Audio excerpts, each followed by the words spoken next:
অক্সিজেনের বোরাক tower 4th তলায় নিয়োগ বিজ্ঞপ্তিটি প্রকাশিত হয়েছে। এই বিজ্ঞপ্তি আজকে পদের নাম ও পদের সংখ্যা আপনাদেরকে বলবো। পদের নাম অফিস সুপারিনটেন্ডেন্ট, বয়সসীমা 18 থেকে 30, পদের সংখ্যা 1টি, শিক্ষাগত যোগ্যতা কোনো শিক্ষিত বিশ্ববিদ্যালয় হইতে অনন্য স্নাতক ডিগ্রি।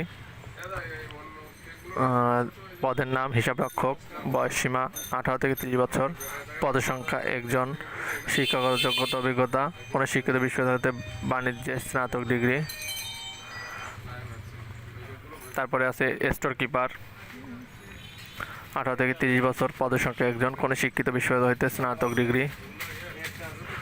বন্ধুরা, যে সকল জেলার আবেদন করতে পারবেন সেগুলো আমি এখন বলে দিচ্ছি। এই সব পদে: ঢাকা, মানিকগঞ্জ, মুন্সিগঞ্জ, নারায়ণগঞ্জ, নরসিংদী, গোপালগঞ্জ, রাজবাড়ী, শরীয়তপুর, কিশোরগঞ্জ, ময়মনসিংহ, জামালপুর, চট্টগ্রাম, বান্দরবান, কক্সবাজার, ব্রাহ্মণবাড়িয়া, কুমিল্লা, খাগড়াছড়ি, ফেনী, লক্ষ্মীপুর, নোয়াখালী, রাঙামাটি, রাজশাহী, জয়পুরহাট, নওগাঁ, বগুড়া, রংপুর, দিনাজপুর, লালমনিরহাট, পঞ্চগড়, খুলনা, নড়াইল, বাগেরহাট, সাতক্ষীরা, চুয়াডাঙ্গা, মেহেরপুর, পিরোজপুর, পটুয়াখালী, সিলেট, মৌলভীবাজার, সুনামগঞ্জ ও হবিগঞ্জের প্রার্থীরা আবেদন করতে পারবেন।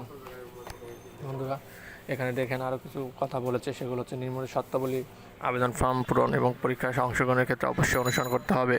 প্রতিদিন 20 তারিখে প্রার্থীর বয়সসীমা বিগত 3 নং কলামের বর্ণনা অনুযায়ী হতে হবে। মুক্তিযোদ্ধা যারা আছে তাদের এবং শারীরিক প্রতিনিধিত্বে হবে। বন্ধুরা, আরও দেখতে পাচ্ছেন লিখিত, মৌখিক ও ব্যবহারিক পরীক্ষা অংশগ্রহণের জন্য কোনো টিএ প্রদান করা হবে না। আপনারা যেভাবে আবেদন করতে পারবেন, ntrca.teletalk.com.bd ওয়েবসাইটে যে আপনারা আবেদন করতে পারবেন। অনলাইনে আবেদন পূরণ ও পরীক্ষার ফি জমাদানের শুরুর তারিখ 5 নভেম্বর 2020 সকাল 11টা থেকে শুরু হবে। অনলাইন আবেদন ও জমাদানের শেষ সময় 25 নভেম্বর 2020 বিকাল 5টায়। বন্ধুরা, যারা ইউজার আইডি প্রার্থীগণ অনলাইনে আবেদন সাবমিটের সময় থেকে পরবর্তী 72 ঘন্টার মধ্যে পরীক্ষার ফি জমা দিতে পারবেন। অনলাইন আবেদন প্রার্থী তার রঙিন ছবি 300 পিক্সেল দৈর্ঘ্য, প্রস্থ 80 300x80